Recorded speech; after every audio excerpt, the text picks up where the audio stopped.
మన ఫ్యామిలీ అందరికీ good morning అండి. ఇక్కడ మీకు ఒక మంచి హెల్తీ బ్రేక్‌ఫాస్ట్ అయితే చూపిస్తున్నాను. అదొచ్చేసి రాగి ఇడ్లీ.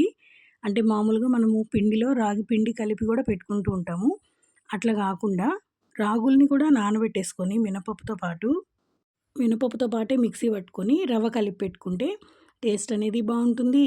మనము ఎక్కువ ఇడ్లీ రవ్వ తింటున్నాము, ఎంతైనా రవ్వ కూడా పిండి పదార్థమే. తింటున్నాము అన్న ఫీలింగ్ లేకుండా రాగి క్వాంటిటీ మనకి ఎక్కువగా అనిపిస్తుంది. ఇలాగా చేసుకొని టిఫిన్స్ అనేవి మనం ఉదయం పూట తిన్నామంటే మంచి హెల్తీగా ఉంటామండి. నేనైతే ఇవాళ రాగి ఇడ్లీ ప్రిపేర్ చేస్తున్నాను. సేమ్ ఇడ్లీ పిండి ఎలా కలుపుకుంటామో అలాగే మినపప్పుతో పాటు రాగులు కూడా నానపెట్టేసుకొని మిక్సీ పట్టేసుకోవడమే. చాలా మంచిగా ఫర్మిట్ అవుద్దండి. నైట్ అంతా ఇట్లాగా కలిపెట్టేసానా ముందు రోజంతా నీట్‌గా మిక్సీ పట్టిన మినపప్పు, రాగులు, ఇడ్లీ రవ్వ అన్నీ కలిపి పెట్టేసుకున్నాం గదా! మార్నింగ్‌కి ఎంత మంచిగా ఫర్మిట్ అయిందో చూసారా? ఇంక దీన్ని కొంచెం గిన్నెలోకి తీసుకొని ఉప్పు వేసి ఇడ్లీలైతే ప్రిపేర్ చేస్తాను. చాలా టేస్టీగా, చాలా మంచి హెల్తీ రెసిపీ. మీరు కూడా ట్రై చేయండి.